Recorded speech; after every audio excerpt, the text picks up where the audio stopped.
Hello నమస్తే welcome to our channel. నేను సిరి.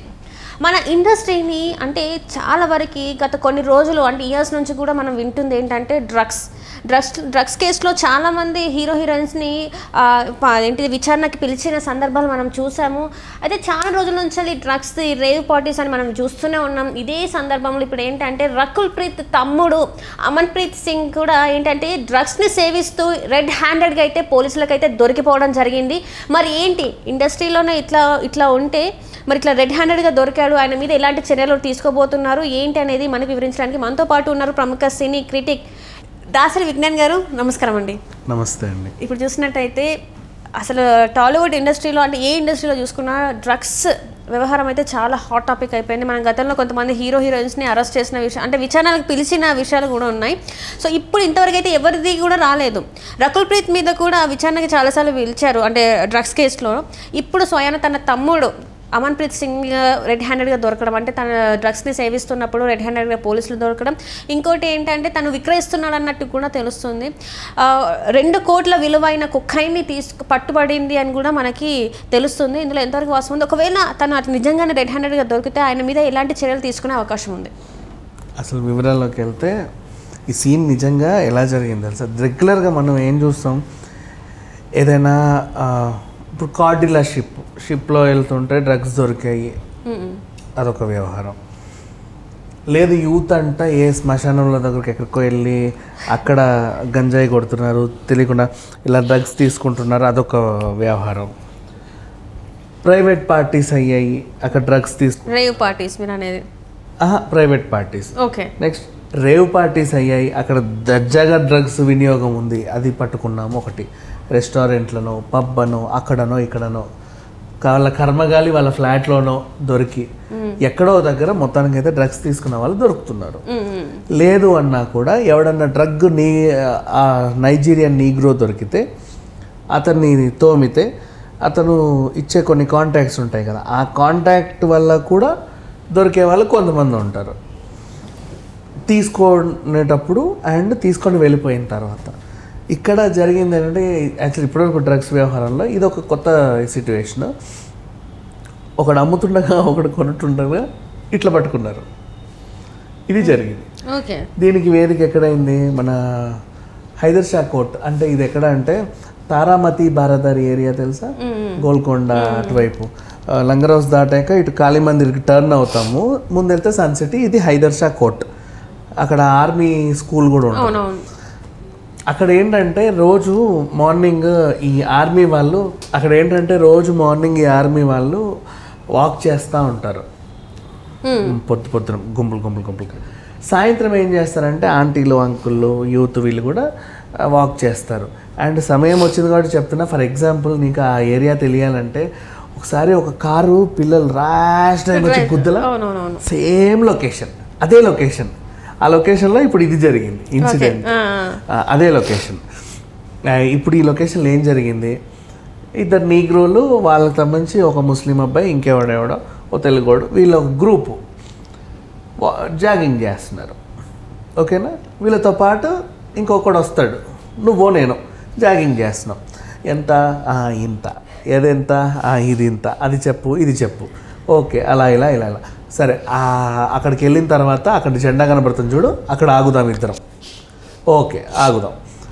ఆగిన తర్వాత చిల్లర ఉంటే చిల్లర, ఆన్లైన్ ఉంటే ఆన్లైన్.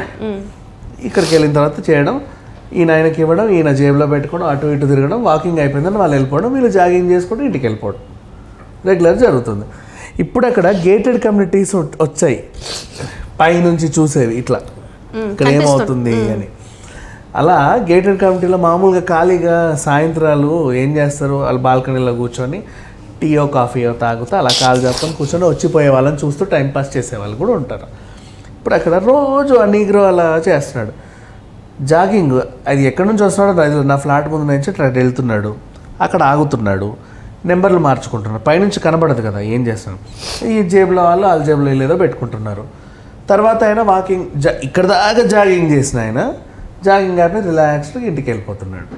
రోజు ఇంటికి వెళ్ళేటప్పుడు అంటే ఆయన జాగింగ్ చేసినందుకు ఆయనకి ఏమైనా ఫీజు ఇవ్వాలా, ఆయనతో జాగింగ్ చేసినందుకు వీళ్ళు ఏమన్నా ఆయనకి ఏమైనా ఫీజు ఇవ్వాలా, లేకపోతే నెంబర్లు మార్చుకుంటున్నారు.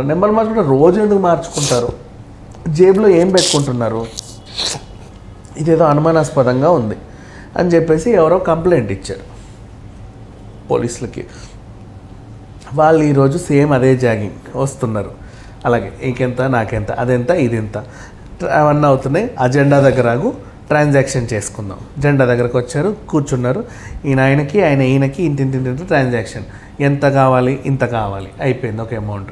థ్యాంక్ యూ సార్, మళ్ళీ ఒకసారి కావాలంటే మా సేవలు వినియోగించుకోండి, అంతవరకు సెలవు, బాయ్ అని 2 ఇలా తగ్గ 3వ చేయొచ్చు పట్టుకుంది. ఏం జరిగింది పోలీసులో? ఇప్పుడు ఇది పెద్ద విషయం కాదు యాక్చువల్గా. అంటే రెగ్యులర్గా కూడా డ్రగ్స్ తీసుకునేవాడు, అమ్మేవాడు ఎక్కడో దొరుకుతాడు. ఆ వార్తని ఇంత చిన్నగా చదువుతాం, మనం చదివి అయ్యో అలా జరిగిందని వదిలేస్తాం. ఆ నీగ్రోని తీసుకెళ్ళి జైల్లో పడేస్తారు. వ్యవహారం ఏంటంటే ఈ చెయ్యి పట్టుకొని ఆ మొహం చూడగానే ఎక్కడో చూసినట్టుందే నిన్ను అంటే, నేను రకుల్ప్రీత్ సింగ్ బ్రదర్ అండి, అమన్ప్రీత్ సింగ్ అని చెప్పాడు. సరిపోయింది. అమన్ప్రీత్ సింగ్ రకుల్ప్రీత్ సింగ్ కూడా గతంలో అదేదో కేసు ఇంకేదో. నువ్వైతే రా, నీతో కొంచెం పని ఉంది. ఇప్పుడు ఇదేంటి, ఏం చేస్తున్నావు?